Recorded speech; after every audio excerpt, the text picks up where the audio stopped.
इसीलिए कहा कि रोजाना रात में सोने से पहले, यह शाबान का महीना बिल्कुल आखिरी हिस्सों में, अब रमजान करीब है, चंद दिनों के बाद रमजान है।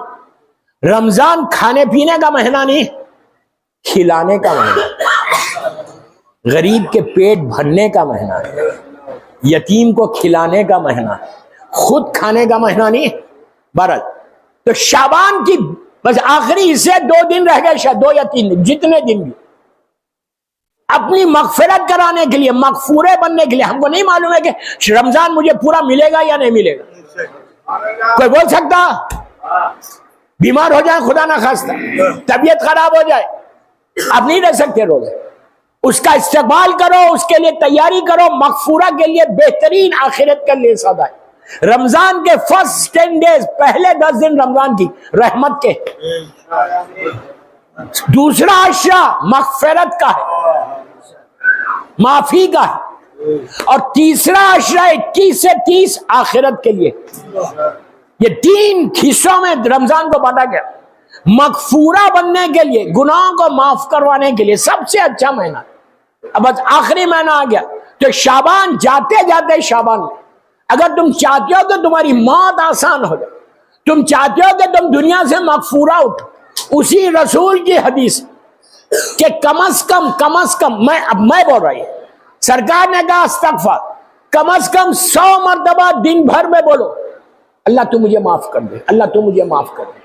इस्तगफार पढ़ना 100 मरतबा, मिनिमम 100 टाइम्स, अब मैक्सिमम 1000 मरतबा पढ़ो, तो इंसान मगफूरा बनता जाता, गुनाह माफ होते जाते। माँ बाप के लिए क्या करना, जब तुम जाना हर शबे जुमा, बेटों को बोल रहा, बेटियों को बोल रहा, एवरी थर्सडे जाओ माँ की लहद, you spare your time, time को स्पेयर करो, 10 मिनट के लिए जाओ, लेकिन जाओ 24 में, ये नहीं बोल रहा है हर दिन जाओ, हर दिन गए तो बहुत अच्छा, हफ्ते में 1 दिन 10 मिनट माँ के लिए निकालो।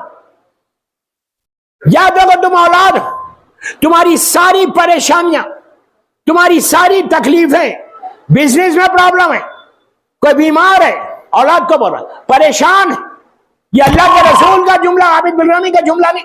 सरकार के पास वो बिजनेसमैन ने आके कहा कि आप मेरे लिए दुआ करें, तो आपने कहा जाओ माँ की लहद पे, वहां जाके अल्लाह का वास्ता, अल्लाह की बारगाह में हमारा वास्ता दो और माँ बाप का वास्ता दो। बताया कि एहतराम है माँ बाप क्या है, जो माँ की लहद पे रेगुलर जाता, इतनी बड़ी बात बॉम्बे में लाइव बोल रहा, जो माँ बाप की लहद पे रेगुलर जाता और माँ बाप को भूलता नहीं, वो कभी भी दुनिया में परेशान नहीं रहता। क्यों? तुम जब जाते हो माँ की लहद पे, तो वो सलाम जरूर पढ़ो, वो सलाम एक गिफ्ट है, एक तोहफा है जो तुम अपने माँ बाप को दोगे। कौन सा सलाम? अगर नहीं है तो मुझे व्हाट्सएप करो, I will send it to you. खबरस्तान के गेट पे होगा वो। बिस्मिल्लाहिर्रहमानिर्रहीम, अस्सलाम अलैका या अहले ला इलाहा इल्लल्लाह, या ला इलाहा इल्लल्लाह वाला सलाम। आपको मालूम इसका सवाब कितना है? 25 साल के गुनाह अल्लाह तुम्हारे माँ बाप के माफ कर देता। क्या बोल रहा हूं मैं, क्या बोल रहा हूं? मगफूरा 25 इयर्स के गुनाह तुम्हारे वालिदैन का तुम्हारे माफ कर देता, मेरा मौला बोल रहा। तो ये दुआ, ये सलाम पढ़ के माँ की लहद पे जाओ। खत्म हो गई मजलिस, माँ की लहद पे जाके पैरों के साइड पे बैठो, सूरह यासीन है, सूरह मुल्क है, सूरह रहमान है, सब पढ़ो जो पढ़ सकते हो, और हदीसे किस्सा पढ़ो। आप बोलेंगे हदीसे किस्सा से खबरस्तान से क्या मतलब? वो तो घरों में हम पढ़ते, शबे जुमा अपने घर में पढ़ते हैं। हदीसे किस्सा से मुर्दे को क्या फायदा? अब सुन लो, पूरा मजमे को बोलो। तुम अगर वहां बैठ के हदीसे किस्सा पढ़ोगे, पढ़ना नहीं आता, डिवाइन पर्ल ऐप खोलो, टेलीफोन रख दो, तो चलते रहती, तुम बैठे रहो। हदीसे किस्सा का क्या फायदा है खबरस्तान में पढ़ने का? खबरस्तान में जो मुर्दे हैं उनको क्या चाहिए? नीचे बोले यार, रहमत चाहिए ना, अल्लाह की ब्लेसिंग चाहिए ना, हर मुर्दे को रहमत चाहिए। सूरह फातिहा पढ़े वो रहमत ही पहुंच रही है, मजलिस कर रहे वो रहमत है। नीचे चाहिए क्या? रहमत। हदीस किस्सा का जो एंड है, आखिरी हिस्सा है, जाके तर्जुमा देखो। हदीस किस्सा का जो एंड है उसमें अल्लाह का रसूल, दो मासूम, अल्लाह का रसूल और मेरा मौला, दोनों एक दूसरे से गुफ्तगू करते हुए अल्लाह के रसूल मेरे मौला को बोलते कि या अली, जहां ये हदीस पढ़ी जाएगी अल्लाह उस जगह को रहमतों में घेर लेगा।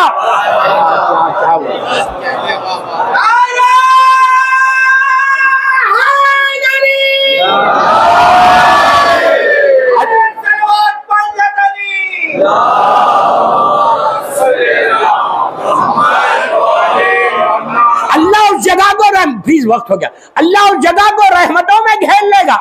मुर्दे को चाहिएगा एक हदीस किस्सा तुमने अपनी माँ की लहद पे पढ़ी, अपने बाप की लहद पे पढ़ी, पूरा कब्रिस्तान में रहमत आ गई। ऐसा नहीं है, अल्लाह के खजाने में कमी नहीं, वो गैर हिसाब रहमत को नाजिल करता।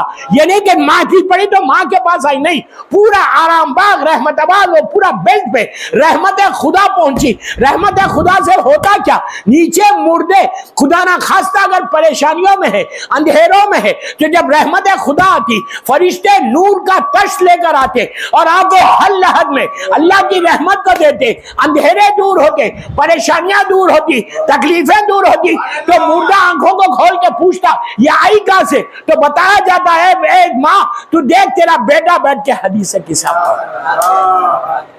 आप समझ ले मेरी बात, ये करो।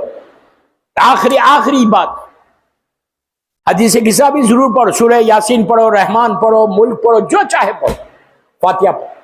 और माँ की लहद और बाप की लहद सबको बोलो, जियारत वारिसा पढ़ना, खबर पे खड़े रहेंगे। माँ की लहद पे खड़े हो गए, बाप की लहद पे सराहने खड़े हो गए, नियत ये करो, 5 मिनट के अमल देके जा रहे हैं। जियारत वारिसा, 5 मिनट की जियारत है मौला हुसैन की। वहां खड़े रह के नियत करो कि मैं ये जियारत पढ़ रहा मेरी माँ की बदले में, on behalf of my mother and behalf of my father, माँ की नियाबत में और बाप की नियाबत में पढ़ रहा, और ये सारे कब्रिस्तान के मुर्दों के लिए पढ़ रहा। आपको अंदाजा नहीं है, आप तसव्वुर नहीं कर सकते कि अगर पहला जुमला तुम्हारा होता अस्सलाम अलैका या अबा अब्दुल्ला, बस पूरी जियारत तक भी रहमत का इंतजार नहीं होता। वो इतना करीम है, लिटरली हैवी शावर्स, बॉम्बे में बारिश कैसे होती, ये तो कुछ नहीं, हैवी शावर्स रहमत के अल्लाह बरसाता नीचे। हर मुर्दे की लहद में मौला हुसैन की ज़ियारत का सवाब पहुंचता, इसलिए कि हुसैन की मोहब्बत माँ की वजह से आई, आज़ादारी माँ की वजह से, बस।